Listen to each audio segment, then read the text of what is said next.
He's supposedly former Navy SEAL, got out. Now he does like training and stuff like that. He did a video where nobody was in the house. He role played that he was rolling up with his kids, knowing that nobody was in the house. There's a car in the front, the door's open, and his point was he's going in. And he was showing how to like one man room clear, basically. And he left. The thing that killed me is he did all of that and left his kids in the car. Like, to me, that's absolutely insane. Like we've been saying, if you know that there's nobody in the house, there's 0 point for you to go in. 911, tell the cops what's going on. They can deal with it. That is Yeah. not your you. It's just property at that point. Take my Okay. shit, and I'm not dealing with the court case that's going to go on for Yeah. however long if I do survive. So before we get started, guys, and finish this, we had a little bit of technical difficulty. It looks like getting onto YouTube. So for those of you guys that are just popping on and getting it, I will show this clip one more time that didn't see the clip in the beginning, and it's about being prepared for your home shooting or a home one. So I'm going to go ahead and show this this this clip one more time, and so everyone can actually see this thing and actually what happened, because we had that little bit of technical difficulty. So here we go. 16-year-old girl dead tonight after she was shot in her own home. This happened early this morning on Piper Bend Drive in Columbus, near Canal Winchester. I'm Tracker 10's Lacey Crisp explaining what led up to the gunfire. Live tonight. Lacey. Yes, sources tell me this appears to be just a horrible tragedy. They tell me the girl's father thought there was an intruder in the home. He fired his gun, killing his own daughter. So that was the clip that we first showed, and sorry about that little glitch that happened. We may have to be kind of starting this a little bit, all over again. But the issue is that I was telling Q, and we have Quincy and Seth on from the Range Rats, that I've been looking at a lot of like 2A news. And one of the problems with what's going on in our community, the 2A community, is that there's been a lot of children being shot by their parents while their parents are thinking that there's a home intrusion. And it's been a growing number of children that have been being shot by their parents in this aspect. And it has to do with a lot of things, and that's preparation and all that stuff. So what we're trying to do is we're talking about how you are prepping out there for any home invasions. If you talk to your family about it, if you do role plays with your family, we were talking about weapons lights and all that good stuff. So just to make this short and sweet, if somebody is entering your home, and if you live by yourself and you live in your own home, you pretty much don't have much to worry about. But if you're at home and you do have a family, you have a significant other or whatever, there's a lot of variables that come into play when you are talking about defending your home. There needs to be some type of role play there. There needs to be some type of action by you, because at the end of the day, if you're living in a 2-level or a 3-level, you're on the mid floor, you are on the bottom floor, the top floor, then you have, if you're carrying low, you don't want anything to happen, and, your firearm to go off and you're shooting at your family that's below you, or if you're in the middle, or if you're in the bottom, it's the same way, and you're shooting at, family members that's above you. So when it comes to a home invasion, how are you prepared, or how do you get prepared or stay prepared for that? So going through that, I'll have Q tell his story again about actually what happened to him when someone entered his home. Go ahead, Keith. Oh yeah. So to retell it, in college, I lived in an apartment. All the floors look exactly the same. There's not really good delineation between them. All the rooms look the same. All the doors look the same. The layout's the same. So it's very easy to, end up on the wrong floor, knocking on the wrong door. And me and my buddies or roommates were in the apartment, just getting ready to go out, just hanging out, drinking. And next thing we know, the door flies open and this guy walks in and he begins to escalate it and is like, "Why are you guys in my apartment? You guys got to get out." We're like, "Bro, you don't live here. This is our place. It's time for you to go." And he's escalating it. We're trying to de-escalate it. And he starts getting in everybody's face, and he was dealt with appropriately, and we got him out of there. And that was that. But it's very easy for those types of, where somebody could easily think they're in the right place when they're in the wrong frame of mind. A lot of the apartments all look the same. A lot of these, cookie cutter, like T said, subdivisions, they all look the same. It's very easy to mistake somebody else's house for your house.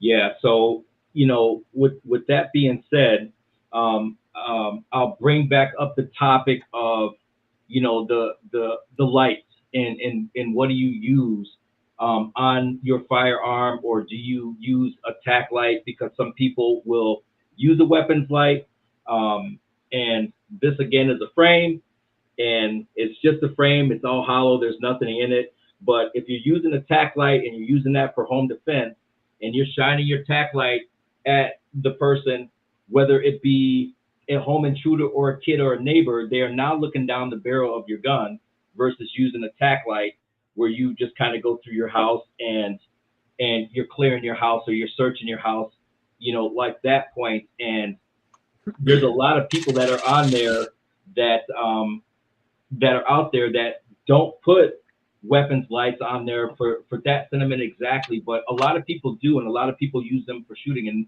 and it brings down the muzzle of the barrel for them, and they'll use it for weight, but they don't take it off when they get home, so they'll end up using that gun, whether it's their carry gun or not, and have it on there. So at that point, where are you going to, and what are you going to use to clear your home? And Seth had something really good to say about that as well. Yeah, so kind of just to reiterate or get back into it again, kind of boils down to training, what you're pointing at. I'll always abide by the firearms rules of safety. That being said, kind of some extenuating circumstances, whether I have a light and a long gun, whether it's on a pistol, kind of unique that it's just me and my wife living in this house right now. If somebody's in here, I would much rather be able to have two hands on whatever platform I have and identify what's going on. If somebody has gone through overlaying layers of safety and reinforcements I have to my house and gained access forcibly to my house, I would like to identify what they have in their hands. If they have a muzzle pointed at them at that point in time, so be it. They're all alternatives to, splashing light from walls, from ceilings, stuff like that. And it all comes back to training, Mm-hmm. It all ultimately is better than indiscriminately firing some shots, like I'm sure happened in that clip when that dude tragically shot his daughter with whatever it was, indiscriminately shooting at a dark figure or a shadowy figure mm-hmm. of her sneaking out, visiting the boyfriend. We've all been young. We've all done some shit like that. I mean, come on. Yeah. And there was another one, but I just don't want to show it because it was too dark for me. And it wasn't nighttime. It was daylight. And the father had fell asleep and his daughter came through the door and I guess she dropped something in the kitchen. He immediately got up, grabbed his firearm out of his nightstand, and was clearing his house. And the reason why I don't show this is because he has cameras on the inside of his house, and it shows him going through the living room and just shooting. He didn't stop at one point. He didn't stop to identify the target, and he shot his daughter, and he shot his daughter in the chest, and she's 11 years old. And, you know, the entire time you can hear her asking her dad to please tell me that this wasn't a dream. And, you know, going down that rabbit hole, it just hit me how prepared are we really, and if people really practice this, because, you know, a lot of us will get a FOID card, and now we got a legalized way to defend our homes, or we'll get concealed carry, and we'll get all this stuff, and we'll get it all with no training after the fact.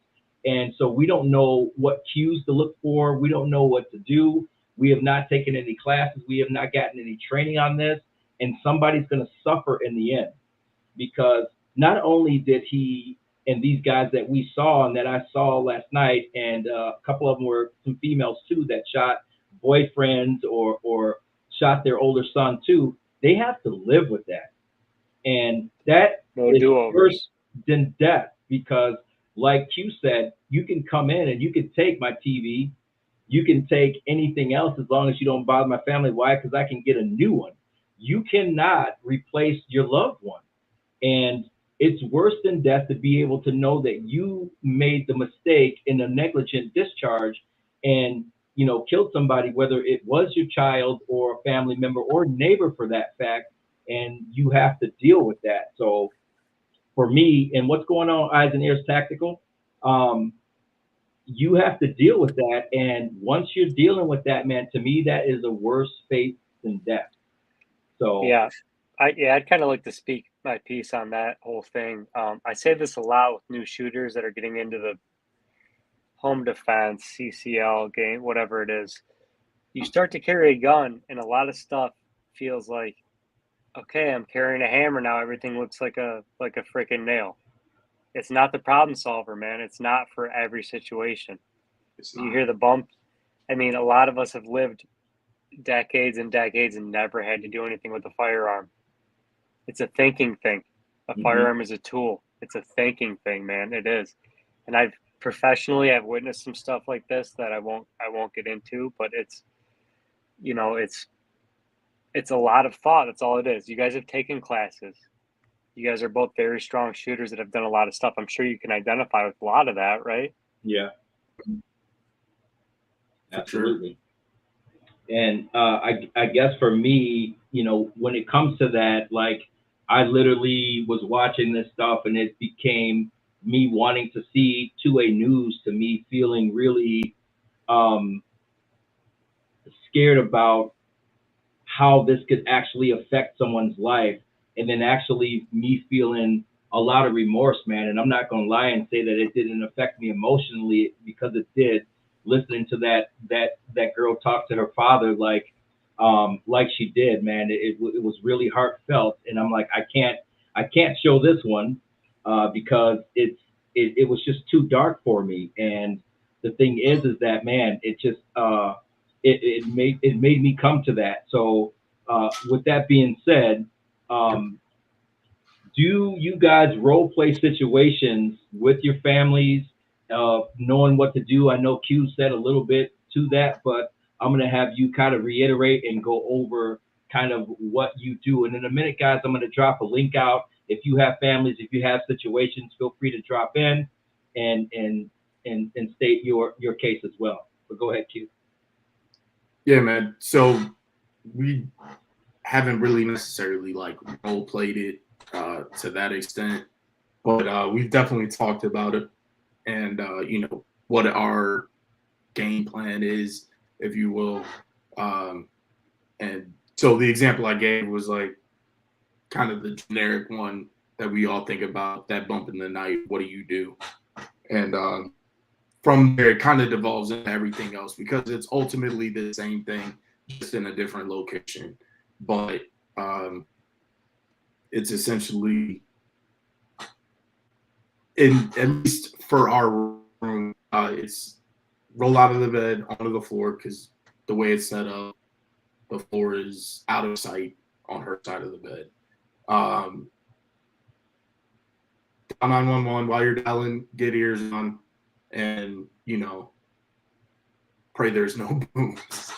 Right. Basically. And while she's doing that, I'm hauling ass, getting the things that I need, and you know, making my way over to her side of the bed, because that way there is a visual barrier. It's a bed, it's not actually covered, but it does provide some sense of, like, you know, a visual barrier that somebody would have to then overcome, give me that half a second longer to identify maybe what somebody's got in their hand. And then throughout that, you know, encounter gives me the opportunity to shout commands like you were talking about.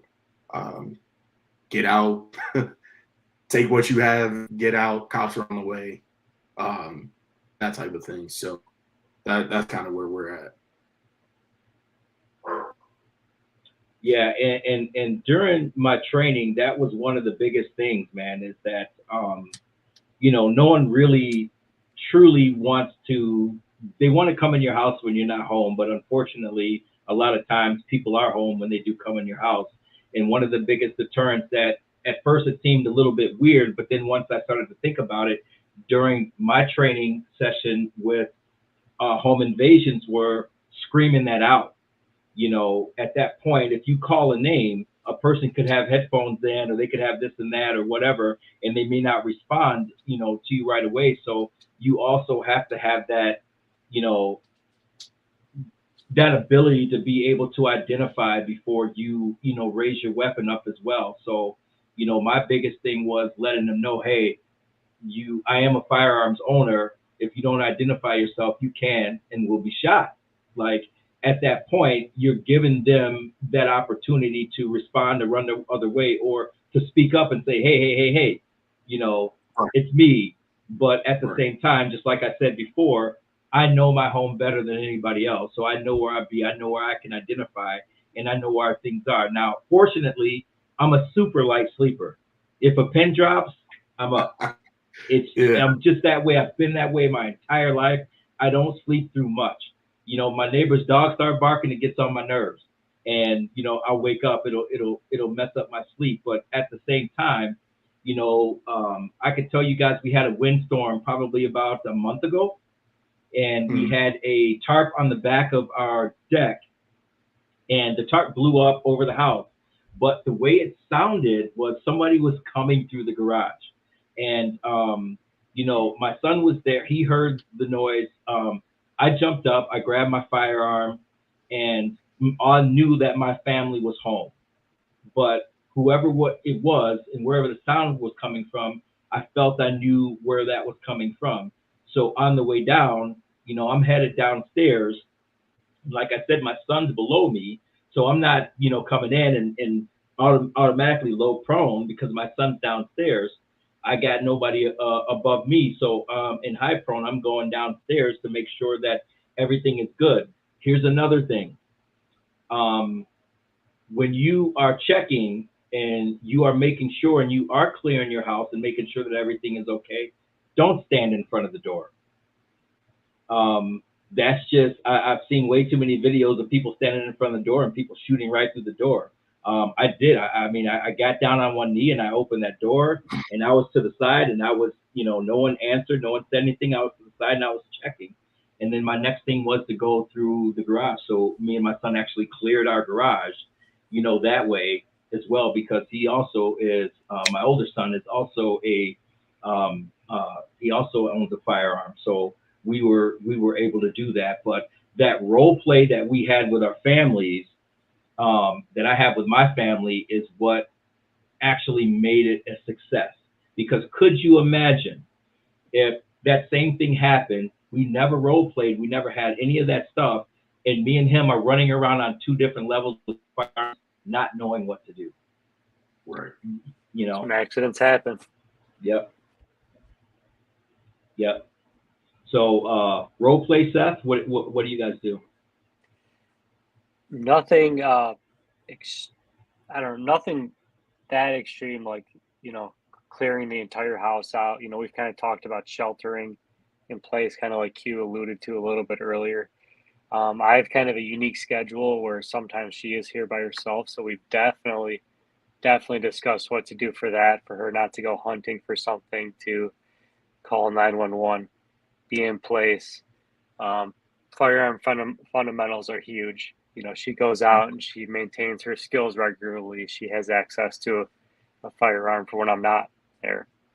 Um, but yeah, we've talked about a bunch of different situations. And once again, I'll talk about making sure that we have a nightly routine, that all the deadbolts are thrown, the lights are on, the Ring doorbell is charged up and ready to go, all that kind of stuff. That it takes, if somebody ends up in there, it's going to be a problem more than likely. Right. Right. That's And go ahead. that's Q. a kind of a big part of it, is having that routine to set your security up. Like you said, locking deadbolts, checking to make sure your cameras are good. We do similar things where we're making sure garage is down, doors are locked, cameras are still up and running. Right. At they're still linked to the chime, and can go off when they detect motion and whatnot. So it's definitely Yep. important to have that routine of security, because that is your first line of defense. Right. I'll tell you, one of the cool things with my job is we get a lot of residential lockout calls. So you're kind of like a professional burglar at that point. You got to go in there and try to help somebody get into their house without, Right. minimizing damage. You're not trying to break their door down.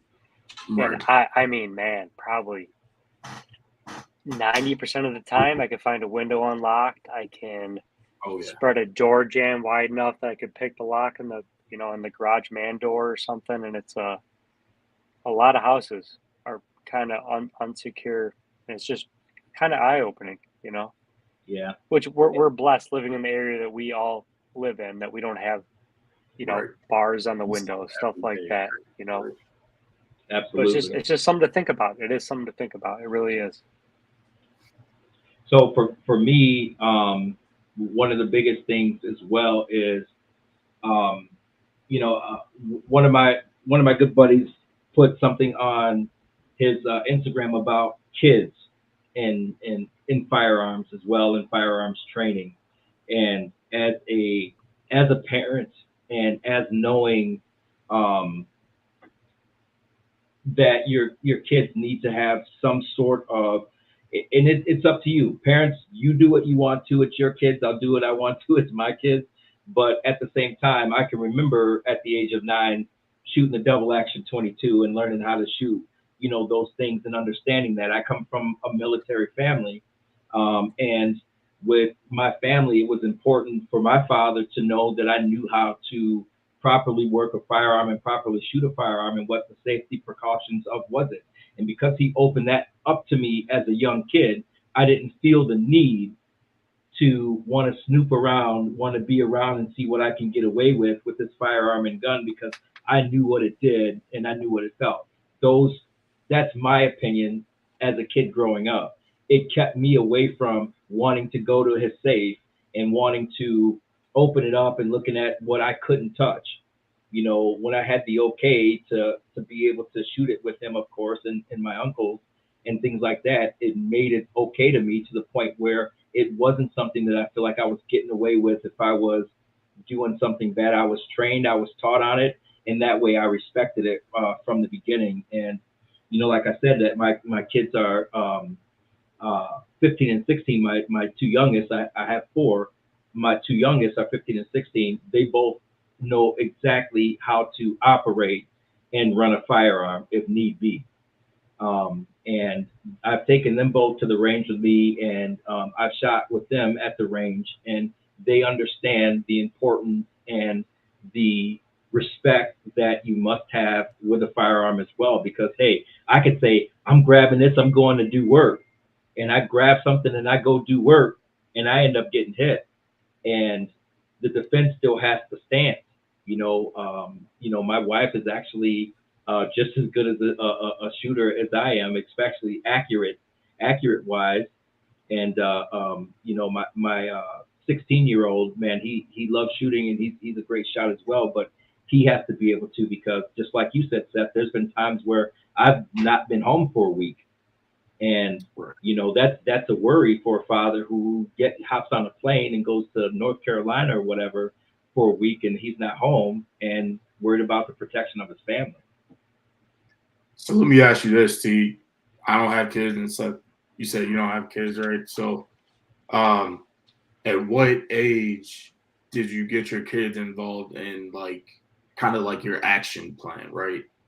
Mhm. And then coming off of that, when did you start teaching them to be a part of that plan? I guess, if that makes sense. Right. So I can be honest and tell you that it really started around COVID. Everyone started freaking out. Everybody started to go get guns. There were people homes getting broken into.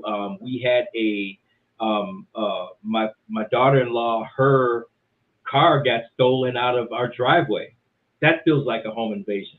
You would think, oh, it's just a car or whatever, but it makes you feel like property of yours was taken, Oh, and yeah. somebody was on your property and they came and did this. And the next thing you know, it's like, man, what if they decide to come in the house? So I said, okay, this is a serious point, because they could have took a left from my driveway and came straight to my house. So I said, okay, this is a little bit serious. I need to get the kids involved, and we need to come up with a plan. And we have the safe room.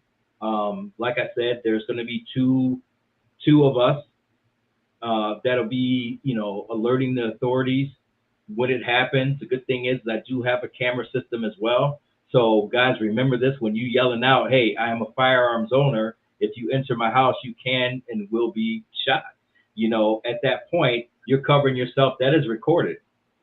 And you know, and all those, for those of us who have camera systems, because mine records all the time as well, and it's showing that you're taking the proper precautions and telling them to leave your premises and to get off of your property at that point. So, you know, I started really involving them after that, really started getting into them, and I would say they were 14, 13.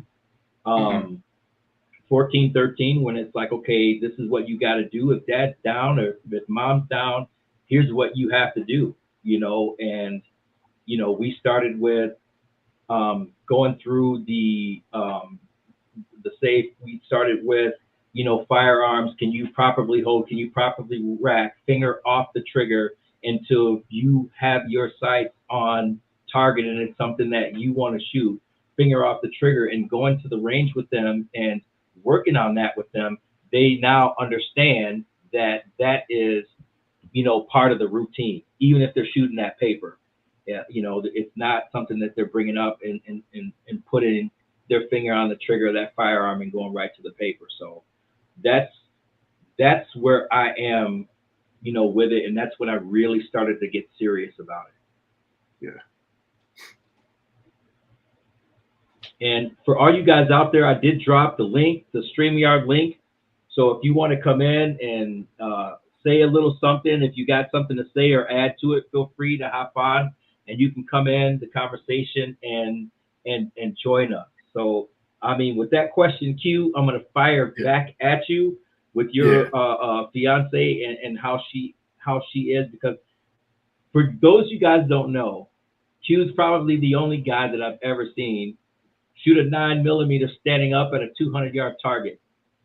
Shoot a 9mm standing up at a 100-yard target, like 9 out of 10 times. So at that point, I mean, we're not talking about laying down in a prone position. We're talking about standing up. So the guy's got some skills. So I'll second that. With that being said, what are the kind of things that you work on with your fiance? So she's not.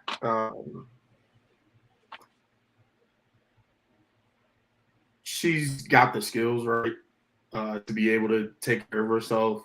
So, but she's not as into it as me, you know, and that's fine. You know, I don't, you know, try and push her to go and shoot more and all that. You know, she wants to go shoot. We go and work on things. We do make it meaningful training. It's not just like a range day and just mag dump in the trash. We have fun with it, you know, and she's definitely gotten better. She has all the skills for her. It's more of a confidence thing. We've been working on that, and she's getting there. She's getting there. But yeah, I definitely wouldn't want to be on the opposing end as a home intruder. You know, she can definitely take care of herself. So. Seth, what about you? Yeah, I mean, very similar. She'll be out there with us someday soon. Definitely. Sure. She's not as into it as I am, but she goes out there with me. She's down to do whatever. She's adopted kind of the outdoorsman hillbilly lifestyle that I got, you know, hunting, helped me clean deer, waterfowl, everything. And she goes to the range with me and shoots, and she knows it's serious business. She takes it very seriously too. Yeah. She's proficient. She's proficient with what she's got. As corny as it may sound, when we go out there, it's like, I'm not loading it for you. I'm not getting it ready for you. You get it ready to rock. And so, yeah, for sure. Yeah. And that's something that needs to be, you know, nailed home too, because if we start loading and doing everything else, then they start expecting that. I do the same for my wife. And, you know, once she's out, she needs to drop that mag and get the other one up and get it running. And so she can get that feeling, because at the end of the day, you know, if, you know, she's emptying the clip, hopefully she's never emptying the clip on anybody. She's emptying the clip, she can get it back up and running. So that's one of the biggest things that, you know, I do with her when we're going to the range, is that once that slide lock locks back, she'll turn around and look, and hey, get that thing back up and running. And she got pretty proficient at it. And every once in a while, she'll look at me and say, hey, I'm starting to forget how to do this. Let's go to the range. So, that's you know, good. that's good. something that we have to make sure that we continue to do with our significant other and our kids and stuff like that, is get them out every once in a while to run it. Definitely. For sure. So oh, now go for it. No, go ahead. It's on a completely different subject. I didn't know if you were about to move on to something different, but yeah, go ahead. Oh, all right. So here's something that, as part of my home defense plan, that I end up going back and forth on, is like, what is your primary setup? You know what I mean? Mm-hmm. Is it a pistol? Is it a rifle? Is it a shotgun? What do you put on there? Do you have ready next to it, you know, for you to grab? And yeah, I end up going back and forth on that so very often. But I'm curious what you guys think. Seth? Well, considering I don't know some of the current laws in Illinois right now, I would say hypothetically, if I did live in Illinois, and if I didn't live in Illinois, I think a long gun with a detachable mag would be your best. A shotgun would be a shotgun with the right load, right barrel length at the right range would be more than adequate as well. But I would prefer a long gun, probably AR pattern with a white, nice, bright white light on it with either 300 blackout 223. Shotgun I'd have absolutely no problem with as well. Right. Yeah. It's something about racking that shotgun set that you don't have to yell like, hey, I'm a gun owner. You rack that shotgun, somebody's running the other way. Truth be told, I don't think they get that luxury even of that warning. If it's come down to that, I think the last thing you're going to hear is a selector going maybe. But I don't know, man. I don't know.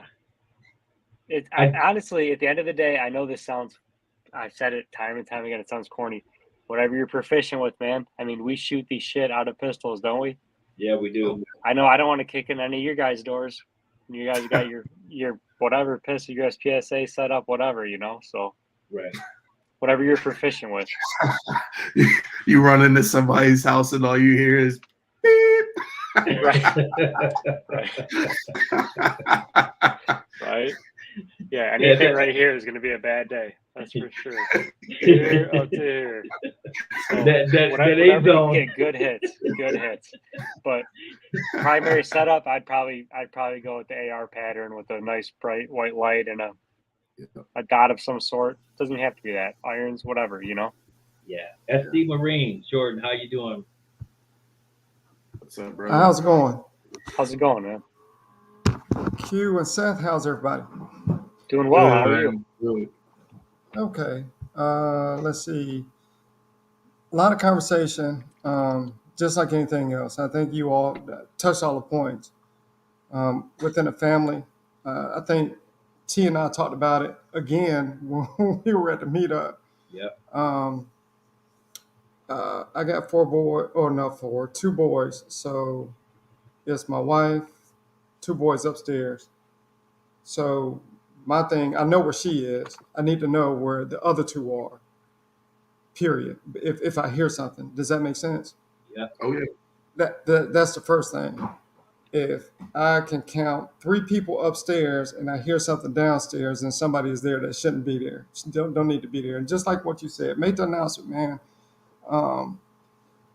And again, many thoughts. I can only say me.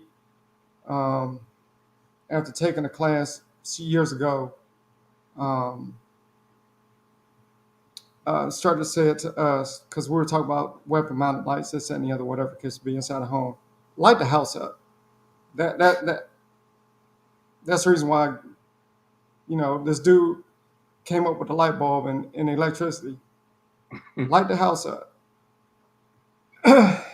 At least they know, or they may not know. At that point in time, if you decide to stay, then that's on you. But I'm giving you that opportunity to leave. You know your house. Everybody knows their house better than anybody else, right? To do something at night, to try to traverse at night, whatever the case may be, I don't know. There's too many other variables. There may be a chair in the way. I don't know. Me personally, I'm cutting on all the lights. Am I putting a weapons mounted light on the end of a pistol, a shotgun, and or a rifle? Probably not. I'm using the light that I have. That's it. Right? And if I'm upstairs, there's really no need for me to go downstairs. I hold the high ground. That's just how I feel about it. Mm-hmm. Now, if you choose to come upstairs, again, that's on you. Different ball game. Yeah, interesting school of thought. I wanted to ask everybody how they felt about issuing verbal warnings. Just hearing that, but it's many ways to skin a cat, man. It is. I don't know about, having the drop, giving away your positioning. I don't know. I mean it is good. 9 out of 10 times, somebody's probably going to run, right? Yeah. I mean, at the end of the day, you think about it, we will end up in court. We're going to have to testify, right? Absolutely. You're going to have a bad time. Yeah, and an attorney is going to ask you, and again, keep in mind, you got 6 people, maybe 12. Let's go 12, right? 12 people. An attorney is going to say, hey, Ms. Jordan, at any point in time during this encounter, did you make an announcement? Did you say X, Y, Z, or whatever the case may be? Yeah. You know what I'm saying? I need to paint myself in a better light. I need to put those jurors in my shoes at that time. I need to paint that picture for them. Yep. They need to have a clear understanding as to why I took the action that I took. Right. And then to go back to what you all were saying earlier, I'm sorry, I'm cutting in, just not getting in. But here's the other thing. Unfortunately, and I heard the story about the father shooting the daughter. Mm-hmm. And there are many instances like that. Yeah. So everybody on this panel are instructors, right? Finger on the trigger, don't press, don't point until you are absolutely sure that that thing is the thing that needs to be destroyed. That's I think that's one of the cardinal rules. We can all Right. agree on that. Yeah, positive, and I don't want to beat a dead horse, and I feel for that family, but PID is very important, right? If I hear something downstairs and I count, I go go to their rooms, and I know one is missing, I know one is downstairs, and I'm gonna call them out by name. And if I don't get a response, is I think T said it, somebody said it, they got earbuds in, Yep. right? So it's one of two things. Um, we have cameras. If I set the alarm, it's set to stay. That way, everybody can move freely in the house. If anything happens, a door, a window, something, that alarm is going off. Right? I hate to say it, I'm giving that person an opportunity. Right. You've been forewarned. Once you cross the threshold, it's a whole different story. It didn't happen by accident. No, it didn't. And I'm to the point. Well, I shouldn't say I'm to the point. I'm also going to give you that way out, if that makes sense.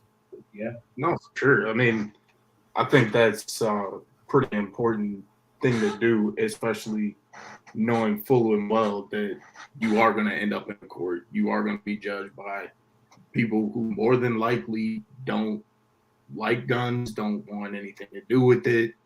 The fact that you went and shot somebody, especially if that person may have been deemed to be unarmed, or something like that. You got to put yourself in the best situation to be defendable, at least. It's the last thing you want to do. Living with that Right. mentally, financially, it's going to be a huge burden. Time-wise, you're going to spend so much money.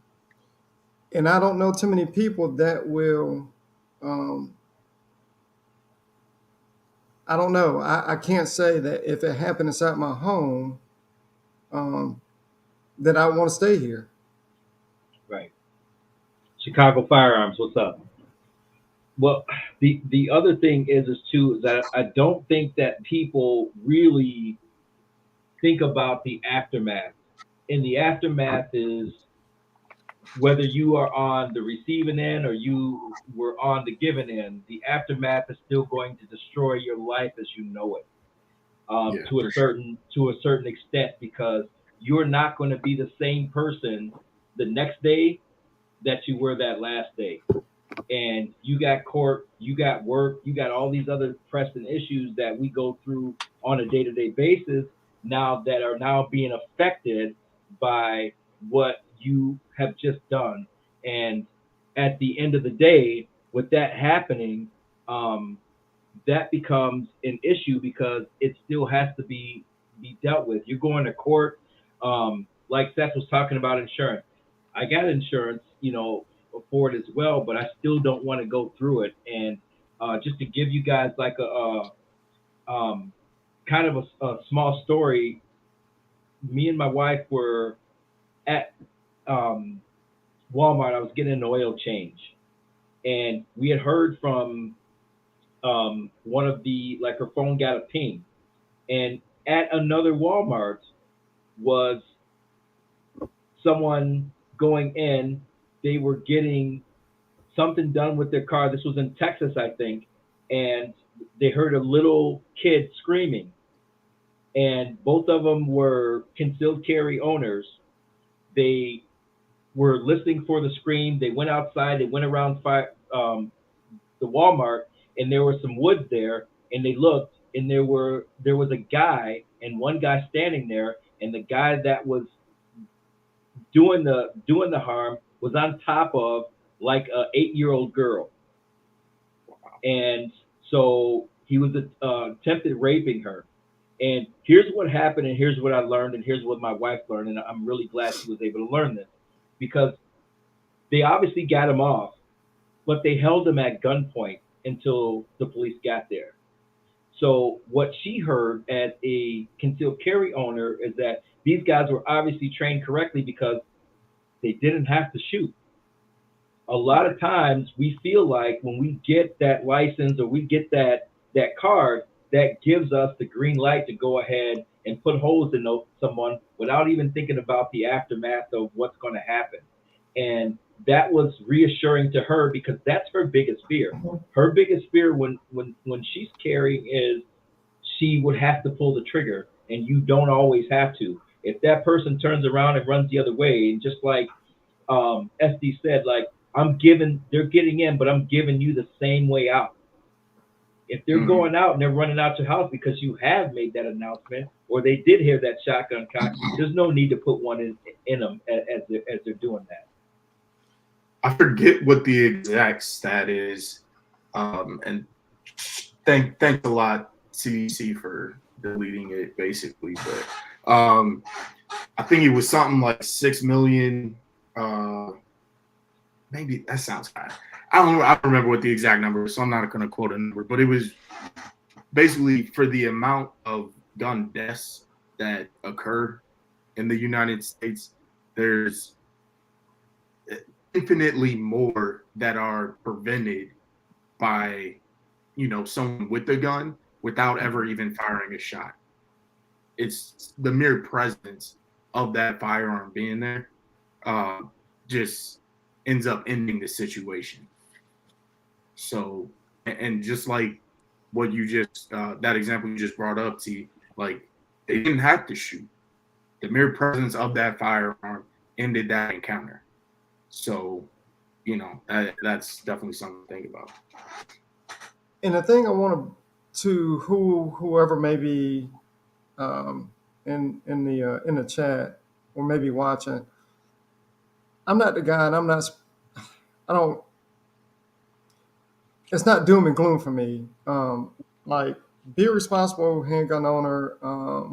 Go purchase firearms. Go get CCL, whatever the other states have. Right. I'm good with that. I'm good with that. But I think we said it last week, and I'll say it again this week. And I think Kaba said it too. I think the whole panel did, right? There is a huge responsibility. It's a huge burden once you take on that responsibility. That's just how I mean, you know what? It's not even how I feel anymore. That's just it. That's facts. Yep. Right? Huge, huge, huge responsibility. So the other part to it, I think you all touched on it too. Have a plan, man. Have a plan, and communicate that plan with everyone. Communication is key, right? Especially when, again, throughout the whole, even when you have guests over, you need to let them know, man, hey, this is how things go down here. And you know what? I was thinking about this, T, when this first popped up, and I don't know if this was said or not. Something as simple, and it worked in the military, right? Have a password, have a challenging password. You say one word, and the response is this word. Right. Right? Something that's not, I don't know, pancakes, I don't know, black eyed peas. Could be something as simple as that, right? Right. Absolutely. It wasn't brought up, and that's a good point. To try to have some kind of a password or something like that you and your family have, so there's not any major issues with that, because like I was telling you about the one guy who got into an argument with his girl, and then the next thing you know, he comes home, he thought he locked the door. She locked the door on him. So he starts kicking in the door, and he's kicking in the door of the wrong house on these new developments. And here's a gentleman that's getting up. His daughter's downstairs, and he's thinking somebody's kicking in the door to get in. He grabs his AR, and he's headed to the steps to do work, because they won't stop kicking the door. And he busts the door, and it's the next door neighbor. And, thank God that he had the wits about himself to identify before he let rounds rip out of there. and was able to see that. And the neighbor said, "Oh, my bad. I thought I was at home." They got the exact same looking house in these new developments. So he thought she got mad and went and changed the locks on them. So he got pissed off and started kicking the door down.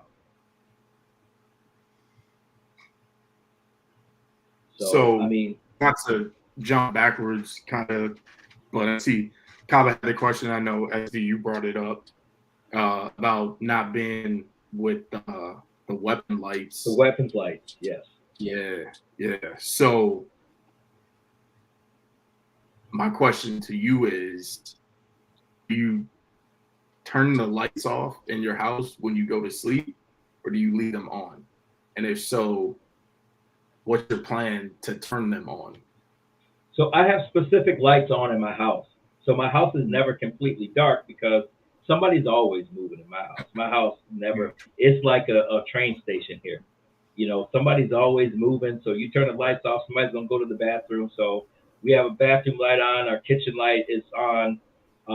You know, downstairs they have, you know, the TV running, which illuminates the living room downstairs and things like that. So it's always a light on in the house. So it's just not completely lit, because if I completely lit my house, then I'd be paying another car payment for an electric bill. So I don't completely light it up, but my home is surrounded by cameras. And when you step foot on the property, the camera does light up. It does alert all of our phones. Like I said, I'm a super light sleeper. So as soon as my phone beeps, I'm up. Fortunately, I got that in me. I've been that way since I'm a kid. I mean, I got deer that come and eat off my crab tree in the front of my house. And if they set the alarm off and my phone pings, I get up and I look and I see it's a deer. Same thing. Raccoons go try to get into the garbage and they may set something off. I get up and I'm looking. So it's not a complete dark home. I think the only time my house was completely dark is when I stayed in it by myself and my family was gone and I was at home by myself. Because at that point, I don't care. I'll have it completely dark. I can sleep like that, and I can sleep better. But then at that case, if it's a bump in the night, hey, you don't want to deal with me in my home when it's dark. What about you, SD? All my lights are off. I mean, we have night lights. Is there a way I can control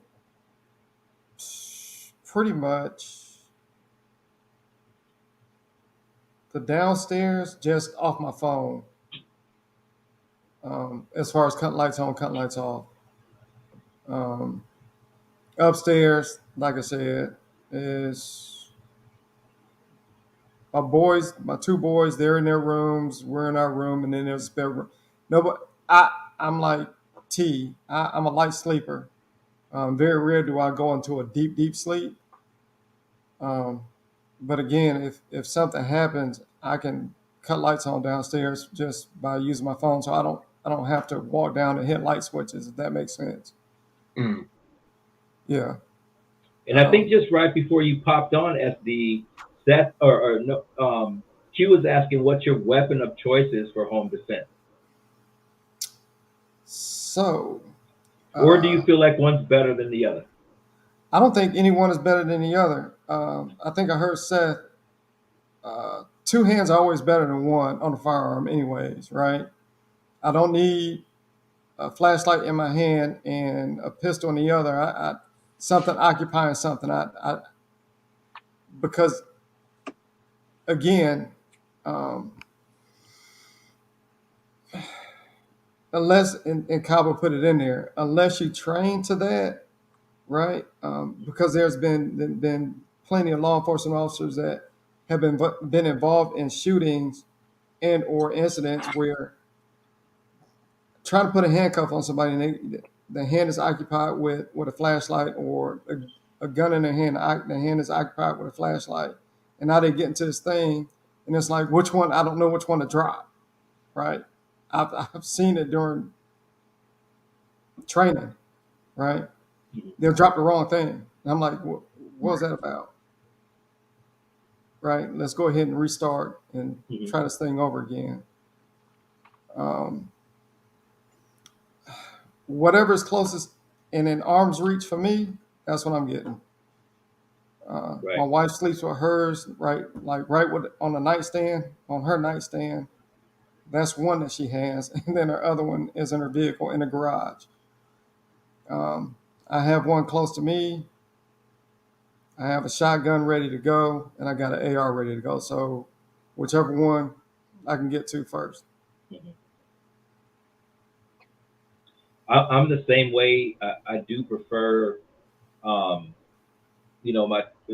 two hands on it. I think I can move a little bit faster um, with my handgun. The only reason I say that is I don't know if you heard the issue that I said I had with my son. We were here, the whole family were upstairs talking, and then the windstorm we had blew the tarp off my deck up over my house. It made this rumbling noise.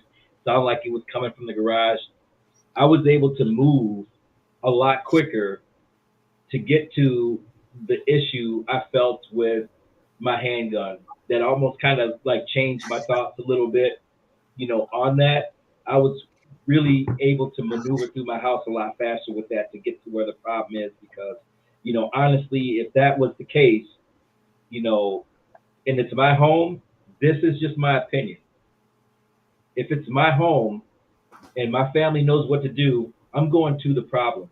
I'm going to deal with the problem as quickly as possible if I have to. I'm not letting anybody set up, around the perimeter or breaching my door. And that's what it exactly sounded like what was happening downstairs, from my garage. It sounded like they were starting to, get through the garage into my basement door or my floor level door.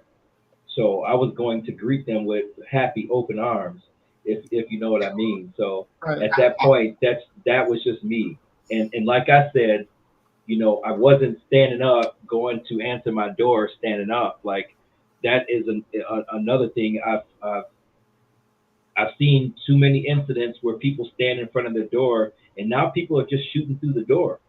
So you have to be careful even when you're checking that. Somebody rings your doorbell or whatever, and you go down there and they're looking and they're planning on doing, getting at you.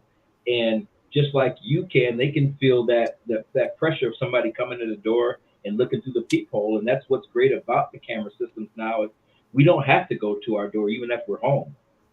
I was gonna say it's 2023. You get a ring cam, they're cheap. Yeah. That's right.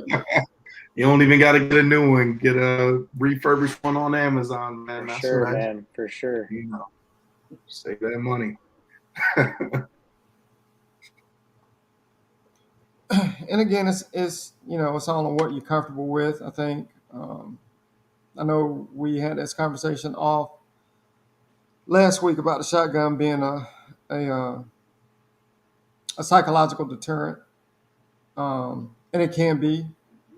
I think the more we talk about it, and as you say, as soon as you hear somebody rack a shotgun, then that may cause pause to somebody else, and that's all well and good. But somebody may call you on that bluff one day, and I'm good with it. Okay, cool. Like I racked it for a reason. Right. Yeah, 100%. It ain't just for fun. No. Yeah, you can get the psychological part of it. You heard it. Now, where you want to go with it, it's totally up to you. Mm-hmm. And so, I mean, Kava just how about brought this this up. comment? Go ahead, Don? Seth. Yeah. I was gonna address the comment too. Go ahead, Seth. I got a story. It all comes down to training, Kava. I would say some people are sold on shotguns being their home defense weapons, and the same people can't turn around the hallway with it. I'm not quite sure what that means as far as barrel length and stuff like that, but it all comes down to training, man. I'm telling you, the right shotgun with the right projectile in it is absolutely devastating. Absolutely devastating. It's a great home defense weapon, I would say. If you train, if you learn how to train, if you learn that shotgun, and I didn't mean to cut you off, Q. Go ahead. Not good. So what I think he's saying is that like a shotgun is long enough where you go to turn around and you're not paying attention and you still got it up. The minute you turn, you're bashed into a wall, right? So training. Yeah, You know how to break that system down. I either gotta bring that thing in and then turn, or low ready, high ready, whatever. But it was funny that you said that, because I was doing a rifle competition, and there was a setup where you had to shoot from one side of the barricade and then shoot from another side of the barricade. And I was running my 12.5 AR, shooting from the one side of the barricade, and went to go to the other side, completely forgot to bring it in. And I'm sitting there just bashing it into this barricade, like, why can't I move? You know what I mean? And it's just that little thing, you know what I mean? I've done it a million times, but in that moment, I forgot that, oh yeah, I've got, an extra 6 inches of barrel in front of my hand. I need to bring that back and then move, so that's definitely an issue. For sure. And I say train with what you got. Shotgun's probably, don't quote me, one of the most commonly owned firearms in America. If you get that right load in there and that's all you got to use, man, run that thing.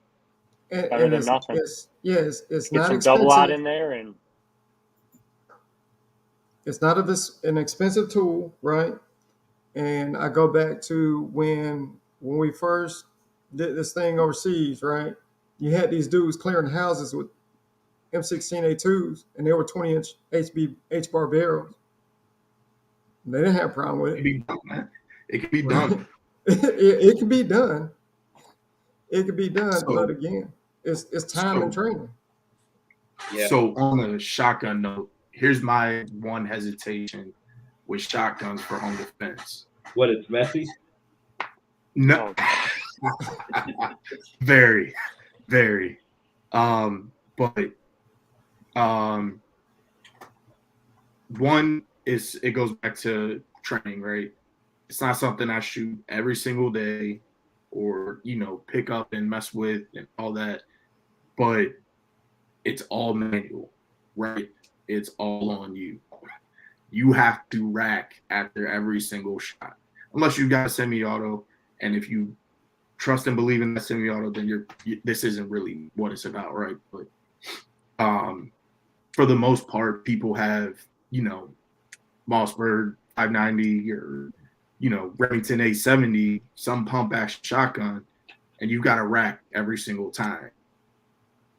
In that high stress situation, is that person going to be able to remember that, hey, I got a rack to be able to shoot again? And if they do remember to rack, there's always a possibility of short stroking it, right? Now you've got definitely an empty, unloaded gun, or even worse, you got a gun that's jammed up now. You know what I mean?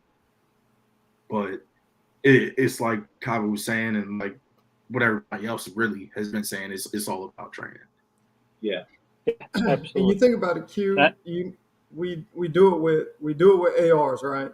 And we do it with pistols, right? Clear malfunction drills. A malfunction with a shotgun is no different from anything else. The manual of arms is different, right? Right. But you recognize what's going on, and it go again. Training, right? Training with it, man. And I hate to. I don't hate to say it. Become intimate with every firearm that you own. Know it back and forth, right? You don't. I mean, it may sound like I may sound crazy about saying that. No, not at all. I don't think you do. No. But hey, and even when nobody's home, man. I mean, if you get a shotgun, if you have a shotgun or whatever the case may be, unload it and walk through the house, right? And know what the limitations are. Just like what you said, and you learn a valuable lesson in that competition. Either you bring it up over the shoulder, or you hop, or I shouldn't say high port it, but bring it up to a high ready or somewhat. And you can move through the house and then just snap it up into your shoulder. You're good to go. Right. Yep. Yeah, I've actually shot my shotgun over the shoulder because I have a 16-inch barrel on mine. So I go and I shoot skeet sometimes or traps with it, but you having it in a home, just like Kava said, you got to be able to bring that back. And if you have never let one go that way, you'll never know what it's like. So it's all about training and being able to do that, because you don't know what that feels like, because you'll be able to let one, if you have never done it before and you let one go over that shoulder, your shotgun's gone. You know what I mean? That muzzle's gone. Yeah. And you know, doing that in my first shotgun class was a huge learning curve for me because I had never done it before. And having that left hand, you know, on that pump action and having that, you know, down on that and holding that, you know, that shotgun tight and then letting that go when it's up on your shoulder, you don't have the butt under your shoulder because you may not be able to fire like that because you may not have the room. So for me, it was that, and they were able to use me as the student for that because I had one of the longest shotguns, you know, there at it. But you know, that's what I prefer to do. And another thing, going back to Kaba and the weapons light, the reason why I'm a huge weapons light guy. Now, I'm not saying that I use the weapons light because I haven't really used my weapon light except when I took the low light class, but I used both. But what I found out with the weapons light that's different that really helped is if you're ever in a close quarter situation with someone and it is a force on force, and that's you know, a lot of people haven't really taken force on force classes, and you bring out that, you know, you bring out that handgun or whatever like that, you get someone who knows what they're doing. They just put their hand up on that on the muzzle of that shotgun, force it back a little bit. You're not breaking that shot at all. And on some of these firearms, if you haven't noticed, I have a Walther PDP that if you push the nose back on and you can't break it, you now have to rack it again in order to fire. It will not fire again. Guaranteed. Anyone who has a Walther PDP, when you go to a range, pull it back, try to break the trigger. It won't break. Let it go and then try to break it again without doing it. It will not fire unless you re-rack it again. Yeah. So I think I can't remember. I want to say they found a way to fix that issue that you're talking about because I remember that was a big deal. But I think some of the new ones they fixed that issue. But still, if you have a PDP, definitely check because that's not good. I would have to go buy a new one, and that ain't happening. You know, I'd like to when I got, I did all the stuff I did, but. Right. One of the things is that when we were taking the force on force class, I was actually at Aurora Q when we were taking that force on force class, and one of the guys, they had us really close to the target because they wanted everybody to feel the shock of how it feels to fire a handgun up close and what you're going to feel, and so they went through that whole thing. But a couple of guys had pushed their firearm up to even the target, and when they pushed it up, they couldn't pull it. I got a battery. Yep, and just a little bit takes that thing out of battery. So that was one of the biggest things, and it actually kind of had him bring the class back in and explain that to a lot of them because they didn't understand why their firearm wasn't going off because that slide was just pushed back a little bit in that close quarter situation. No, and I agree with you, man. If you're going to run put a weapons light on there, a full size weapon light for standoff for that situation, you know. And again, here we go, getting on my soapbox. People want to put like small flashlights or small weapon mounted lights on the pistol because I don't want it to hang out past my barrel, this, that, and the other, whatever the case may be. Cool, I get it. But just like T said, what happens now when that situation comes up and you try to press that, even if you press it into somebody's body and it knocks that slide out of battery, you got a dead trigger, you got a dead gun, now what? Now I really got to fight, right? That flashlight's going to add standoff, at least get you 2 or 3 rounds into them to create some distance. And again, evaluate what you got and if they need more. Absolutely. So I guess with that being said, it's about 9:30. I know people are going to be wanting to, you know, get into bed. You guys got anything else you want to add? I think just I'll a theme of the say, night. Go ahead, Q. I'll just say, have a plan, work the plan. You know, if your plan is that, hey, I've got kids in another room, know how you're going to be able to get to that other room, know what to do if there's somebody in between you in that room. And then, like SD said, be intimately familiar with whatever weapon you decide to use in that situation. Because there's a guy named Murphy, and he likes to show up at the worst times. So if it can happen, it's going to happen when you really don't want it to happen. So, be ready to deal with that when it happens. And if you are going to put a light on whatever firearm it is, high candela is really the number one thing you look for. And then you look at lumens. That's something we could talk about some other time, but it's the candela that really gets it done, not the lumens. That's it. Seth? I'll just say and reiterate again on the specific topic, just setting up every level of security you can between yourself and getting to this horrific situation which you do not want to be involved in, those redundant overlapping layers of safety. And you can go on YouTube, you can find so many things for home security as far as reinforcing doors, as far as lighting certain areas of your house, as far as the cameras we've discussed, and then creating that plan as well. The firearm is not just going to be the end all be all. It might be the ultimate situation or the ultimate, way out of a problem if it escalates to that point, but you want to have steps that have been defeated to get to that point. You don't want it to go to that point. And once again, training triumphs fall. That's all I could really say. SD. I think everyone on the panel agrees. Have a plan. Have a plan. Have a plan.